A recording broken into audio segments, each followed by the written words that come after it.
आधी जमीन आधा घर और आधा बैंक बैलेंस का जो ये कानून है, ये जो नियम है, ये क्या नियम है और ये किस प्रकार लागू है, इसके जो नियम है वो इससे किसको फ़ायदा होगा, कब फ़ायदा होगा और इसके लिए आपको क्या करना होगा। सुप्रीम कोर्ट में अगर देखा जाए तो सुप्रीम कोर्ट का इसमें क्या कहना है। देखिए, हर आदमी का, हर व्यक्ति का एक जो समस्या है वो अलग हो सकता है, लेकिन इस समस्या को अगर देखेंगे तो आपको लगेगा कि हो सकता है कि आपके समस्या का भी हल इससे संभव है।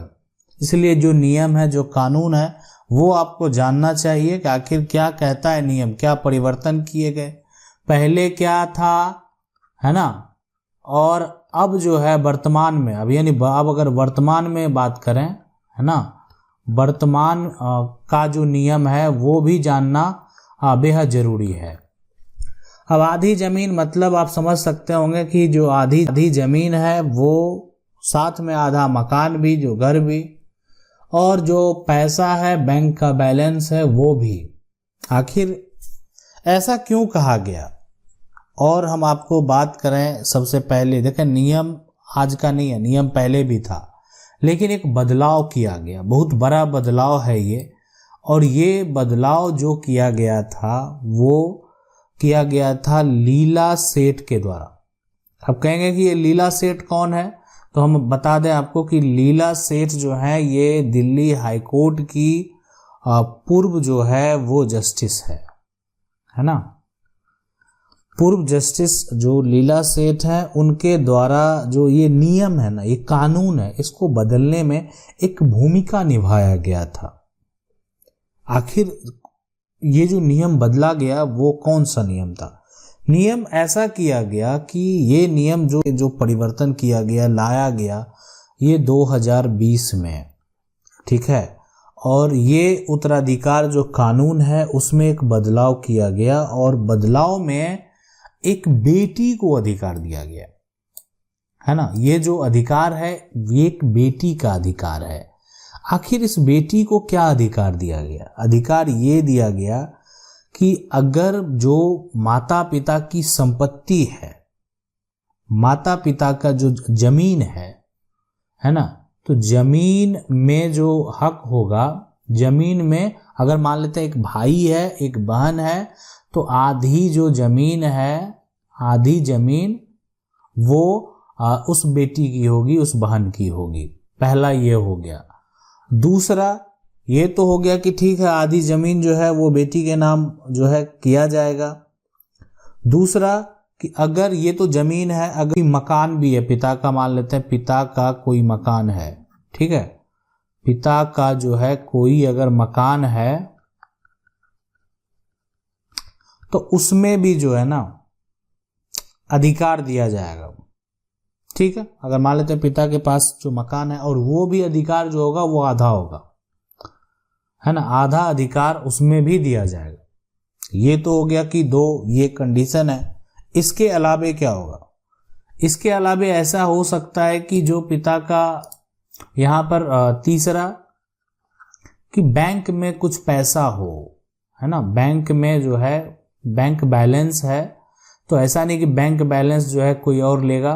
बैंक बैलेंस अगर है, पिता के अकाउंट में पैसे हैं, तो उसका हकदार वो बेटी भी होगी। यानी एक समान अधिकार दे दिया गया, ठीक है। लेकिन आज भी अगर देखा जाए तो बेटी को अपने पिता के संपत्ति में अपना हक प्राप्त करने के लिए न्यायालय का दरवाजा खटखटाना पड़ता है। यानी अगर कहें एक यहाँ पर, लेकिन ये सब जो है बेटी को नहीं भी मिलेगा। अगर बेटी के द्वारा एक गलती कर दिया जाए, या आप कह सकते हैं उनकी समझदारी से कोई एक स्टेप ले लिया जाए, और वो होता है एनओसी का। और ये स्टेप जो नो ऑब्जेक्शन सर्टिफिकेट पे अगर आप साइन करते हैं तो ये सारा कुछ आपके हाथ से चला जाएगा। ऐसा हुआ है। हम बात करेंगे, एक ये सच्ची घटना है। ये घटना जो है ये ऐसा नहीं है कि कोई जो है एक तरह से पहले की है, लेकिन कम से कम जो है 25 साल पहले की है। ठीक है, 25 साल पुरानी घटना है ये। इसमें हुआ एक्चुअल में क्या कि एक पिता है और पिता के जो है 4 बेटी हैं और एक बेटा हुआ बाद में।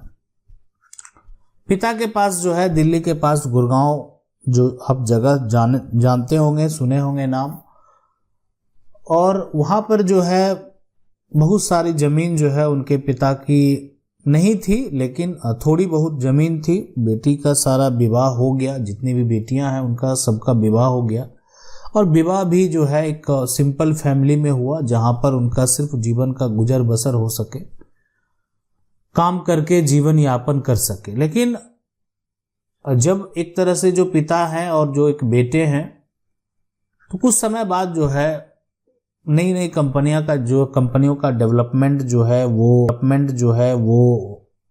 दिल्ली के जो आउटर क्षेत्र है वहाँ पर शुरुआत किया गया। और जो ये किसान हैं इनकी ज़मीन को कंपनी के द्वारा एक तरह से ऐसे अमाउंट में खरीदा गया कि मान लेते हैं कोई ऐसी ज़मीन है जिसका अभी कोई वैल्यू नहीं है, लेकिन कोई कंपनी आके आपको करोड़ों रुपया दे तो आप समझ सकते हैं कि आप ज़मीन उनको दे देंगे। ऐसा ही हुआ।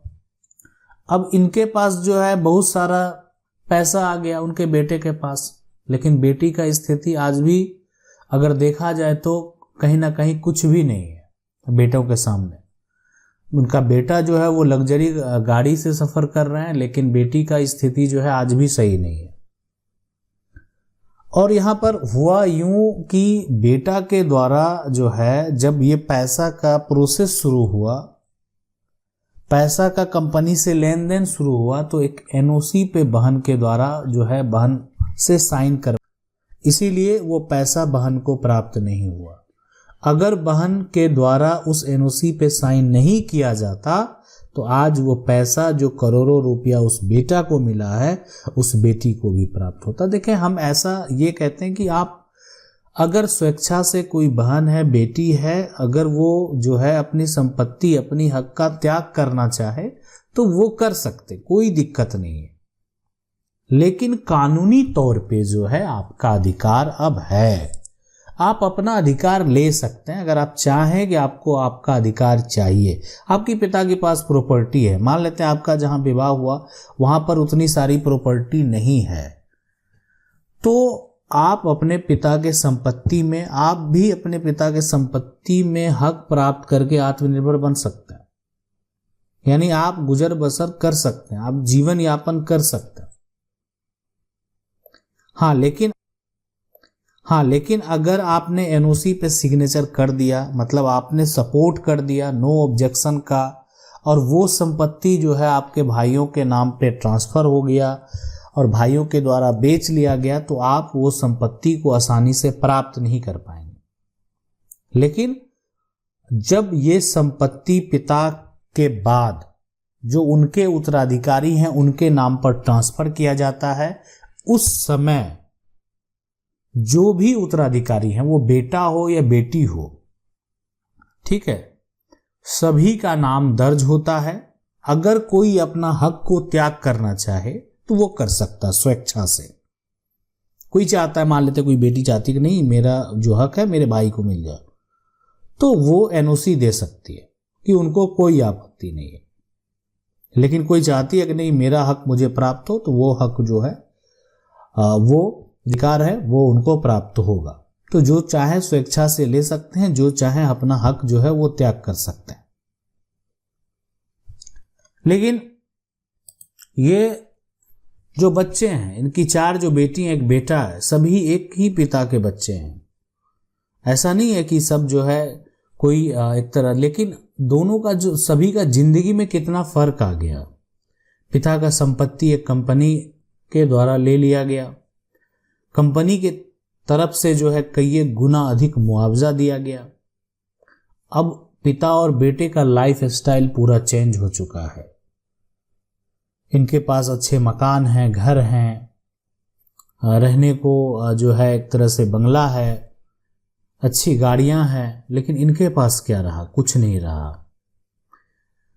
तो अगर आप चाहते हैं, देखें, अगर आपका जो अधिकार है, आप अपना अधिकार अगर आप प्राप्त करना चाहते हैं या आप अपना अधिकार जो है त्याग करना चाहते हैं, तो आपके पास दोनों ऑप्शन है। आप कोई भी ऑप्शन चूज कर सकते हैं। बेटी का अधिकार भी है और बेटी चाहे तो अपना हक त्याग भी कर सकती है। बस उसके लिए सिर्फ एक एनओसी पे सिग्नेचर चाहिए। आशा करते हैं वीडियो अच्छा लगा होगा। वीडियो को लाइक जरूर कर दें। चैनल को पहली बार देख रहे हैं, सब्सक्राइब करके जो बेल आइकन है उसको जरूर दबा लें। मिलते हैं अगले वीडियो में।